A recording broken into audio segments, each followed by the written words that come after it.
You are about to fail a memory test you didn't know you were taking, and the level you fail at tells you something specific. Sensory register. In 1960, a cognitive psychologist named George Sperling sat subjects in front of a blank screen for 50 milliseconds, less time than it takes a hummingbird to beat its wings. A grid of 12 letters flashed across the glass. When the screen went dark, Sperling asked his subjects to list what they saw. Most people struggled, managing to name only 4 or 5 letters before their minds went blank. It seemed human visual memory was severely limited. But then, Sperling changed the rules of the game. He flashed the same 12-letter grid for the exact same 50 milliseconds. This time, the instant the screen went dark, he played a tone. A high tone meant read back the top row. A middle tone meant the middle row. A low tone meant the bottom row. Suddenly, people could recite any row perfectly, no matter which tone played. The letters were all there in their minds. They simply did not have enough time to speak all 12 letters aloud before the ghostly image dissolved. This was the discovery of the first stage of your mind. Right now, as you stare at the screen in front of you, a high-capacity sub-second buffer is holding the raw sensory input of your entire field of vision. For roughly 250 milliseconds, you possess a flawless photographic copy of everything in front of your eyes. Every pixel, every shadow, the exact texture of the room around you. But almost everything you have ever seen died here. Your attention acts as a ruthless, mechanical filter. It selects a tiny fraction of that vast visual buffer to move forward into conscious thought, while the rest is instantly annihilated by the very next moment. The vast majority of your life is discarded before you ever realize it happened. What survives that split-second slaughter advances to the next stage, a far smaller space where you actually have to work to keep it alive. Working memory. In 1956, a psychologist named George Miller published one of the most famous papers in the history of cognitive science, boldly titled The Magical Number 7. Miller proposed that the active manipulation space of your mind, the temporary workbench where you hold information to use it, had a strict capacity limit. He claimed you could hold roughly 7 items at once, give or take 2. For decades, this became established scientific dogma. It dictated how phone numbers were designed, how interfaces were built, and how teachers structured their lessons. You probably believe right now that if you focus, you can juggle about 7 distinct things in your head. Let us test that. I am going to give you a sequence of random letters to hold in your mind. Do not write them down. Just listen and hold them. C, R, M, X, Q, L, J. Keep those active. Now, what was the third letter I said? Most of you just dropped the entire sequence, trying to retrieve that single piece of data. That happens because George Miller was wrong. Decades later, cognitive psychologist Nelson Cowan proved that the modern figure for pure capacity, without cheating by grouping items together, is dramatically smaller. The true limit of your active workspace is not 7. It is 4, give or take 1. That is your absolute cognitive bottleneck. You were walking through the physical world with an active processing space so severely constrained that holding a single complex sentence in mind pushes you to the brink of overload. When you walk into a room and completely forget why you went in there, you have simply exceeded a 4-slot buffer. A new thought entered your mind, and an old one was pushed off the ledge into the abyss. But some vital information does not need your active attention to survive.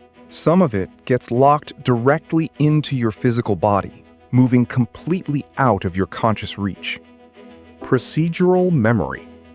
In 1953, a man known to medical history as patient Henry Molaison underwent experimental brain surgery to cure severe epilepsy.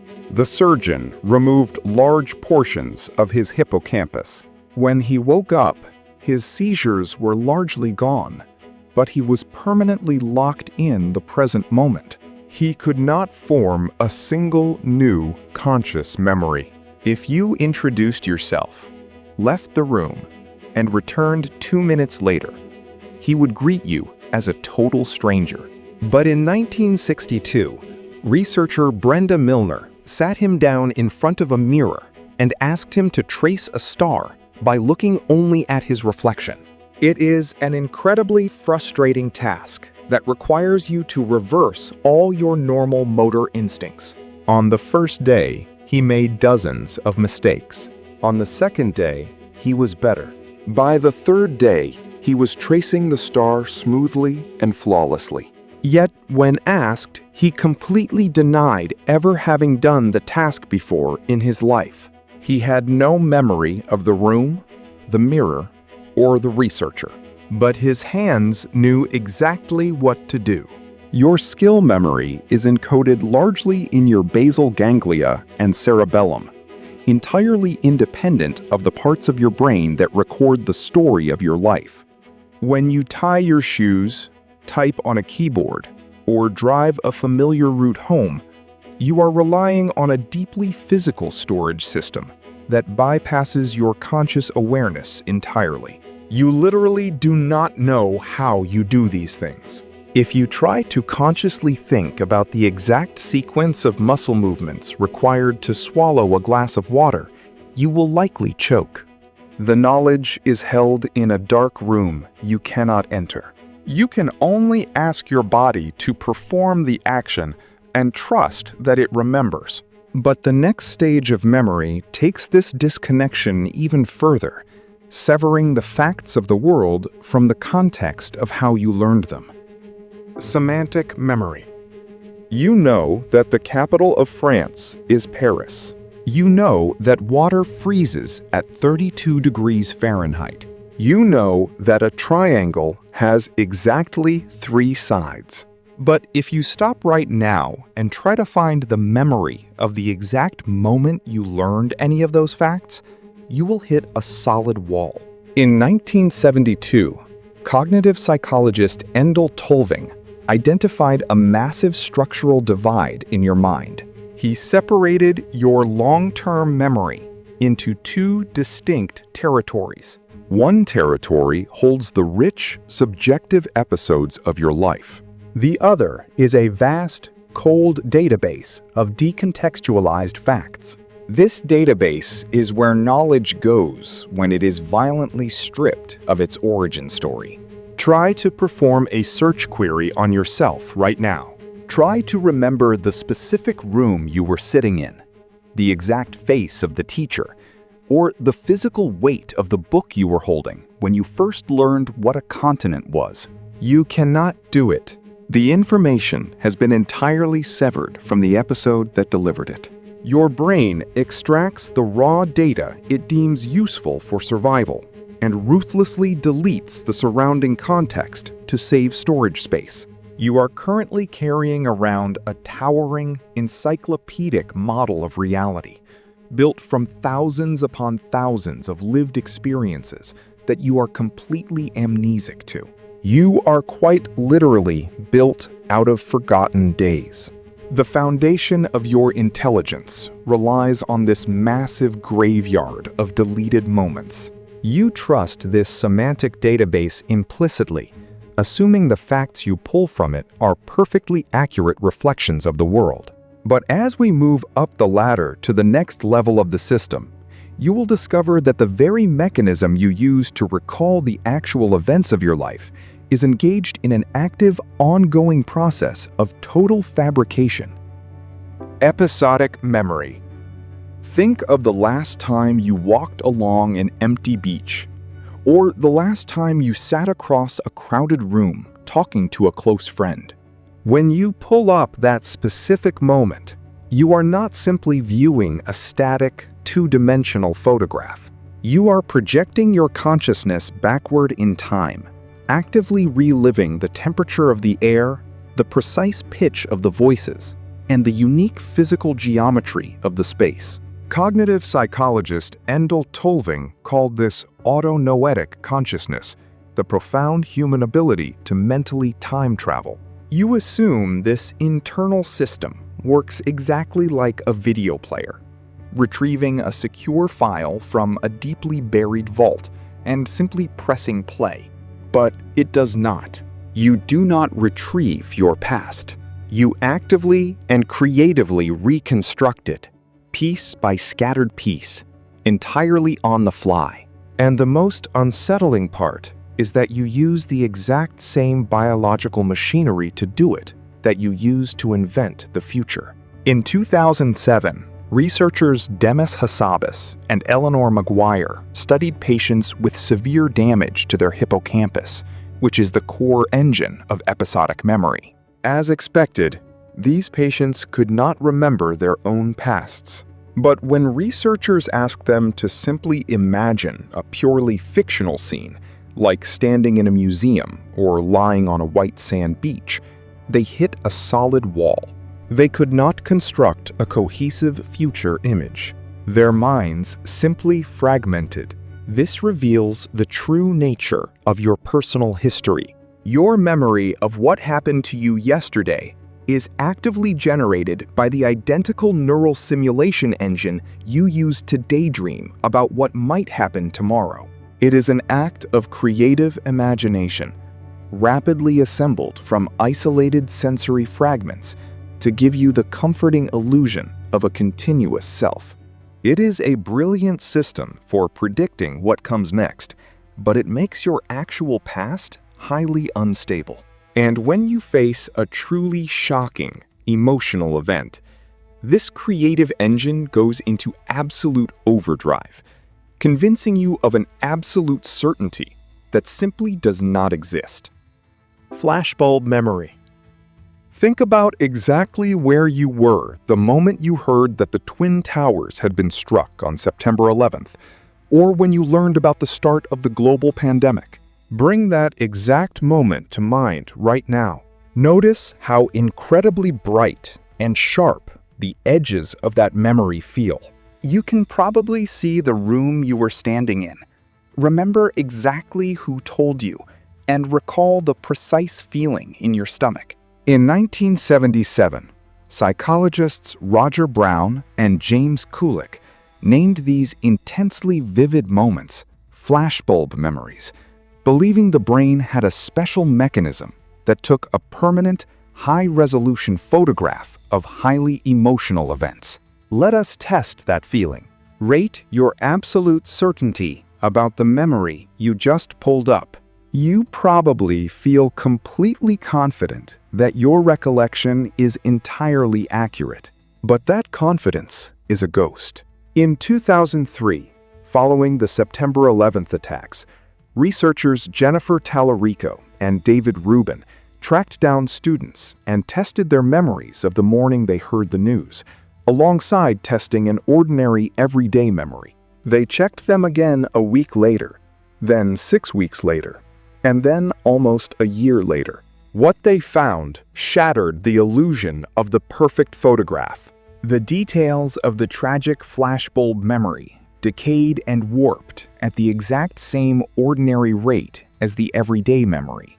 But the students' subjective feeling of extreme confidence remained perfectly high. They were absolutely certain they were right, even as the actual facts of their own stories shifted and completely changed. Your feeling of certainty is totally uncoupled from truth. It is not tracking reality. It is just an emotion your brain generates to comfort itself during chaos. You feel you remember perfectly, but you are just confidently repeating a corrupted file.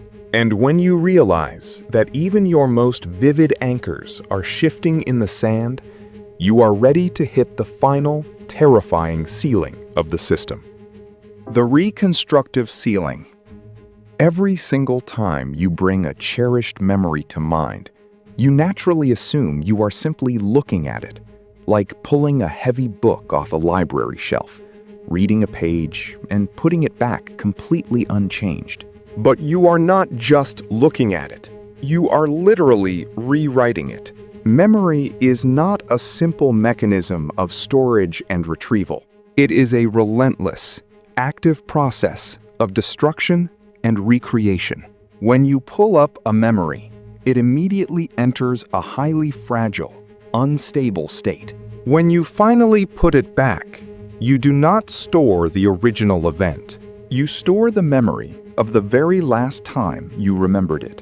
In 1974, Elizabeth Loftus and John Palmer proved that simply changing a single word in a basic question could completely rewrite a witness memory of a car crash. If researchers asked how fast the cars were going when they smashed into each other, people suddenly remembered seeing shattered glass on the road that was never actually there. The subtle suggestion alone went directly into their minds and permanently altered the source code of the event. But your system is far more vulnerable than that. In 1995, Loftus and Jacqueline Pickrell successfully implanted entirely false, highly detailed childhood memories of getting lost in a shopping mall, simply by having trusted family members repeatedly suggest it happened.